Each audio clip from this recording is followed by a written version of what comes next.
Gente, o assunto de hoje aqui, ciclo menstrual. Então, começando do começo. Quando a gente tem a menstruação, as alterações hormonais, a queda dos níveis hormonais, eles vão estimular a nossa hipófise e aumentar principalmente a produção de um hormônio chamado FSH. O FSH é um hormônio folículo estimulante, então ele vai atuar nos ovários, aumentando a produção de folículos ovarianos. E essa produção vai aumentar o nível de um outro hormônio, que é o estradiol, que vai ter duas ações principais, uma delas, vai ser o estímulo da formação aqui do corpo lúteo, com o aumento da produção de progesterona, e aqui também vai ter um estímulo diretamente daí no LH, tá?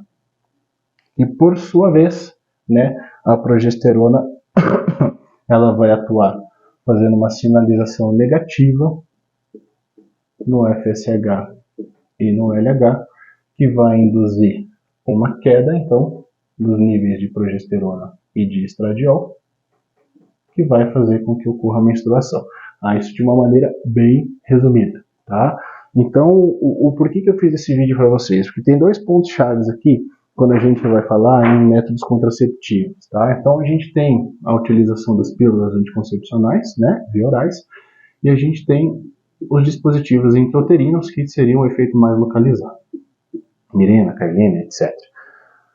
Só que quando a gente avalia isso aqui, o Mirena e o Carlina, eles têm um composto hormonal semelhante à progesterona, que é o que a gente chama de progestágeno ou progestina. E, embora o efeito seja predominantemente local, em algumas pacientes a gente verifica que existe essa ação de feedback negativo da progestina e do progestágeno no FSH e principalmente no LH. Então, ele atua de forma semelhante à progesterona no sentido de inibir essa resposta aqui e com isso comprometendo todo o funcionamento do ciclo menstrual. Comprometendo no sentido de não ocorrer, tá? Quando a gente fala na reposição hormonal no contraceptivo oral, geralmente a gente tem um combinado, que é um análogo de progesterona e um análogo de estrogênio. Então ele vai atuar aqui também, e vai atuar aqui. Só que tem uma coisa importante aqui, que quando ocorre o efeito sistêmico da progestina contida no DIU, quando você tem uma queda do LH, o LH ele é importante também para a produção de um outro hormônio, que é a testosterona, tá? Então, algumas vezes a gente pode verificar por diminuição do estímulo de FSH e LH ocasionado, pelo Mirena, pelo Carlina, uma baixa de testosterona também, consequentemente. Um outro fato importante aqui também, que contribui muitas vezes para a diminuição de testo, se a paciente, no caso, ela tem obesidade ou sobrepeso, que é muito comum na síndrome de ovários policísticos, cuja uma das indicações que tem sido feita é a utilização de DIUs hormonais, embora eu discorde um pouquinho disso no sentido de tratamento efetivo da doença, tem mais um agravante nessas pacientes, porque invariavelmente elas vão ter um aumento da expressão de uma enzima que se chama aromatase, presente no tecido adiposo,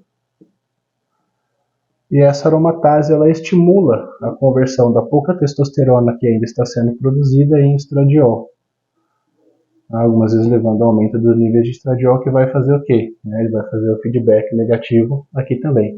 Então, pode ocorrer o comprometimento no sentido da testosterona por essas duas vias. Embora isso não seja tão frequente, tá? Isso pode acontecer.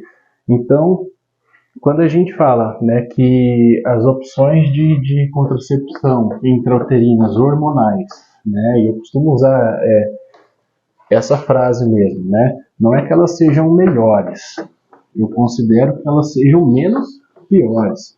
Porque você pode sim tem influência, né, na produção e na liberação das gonadotrofinas, principalmente lá o FSH e o LH, e isso repercutir em efeitos sistêmicos e não somente localizados.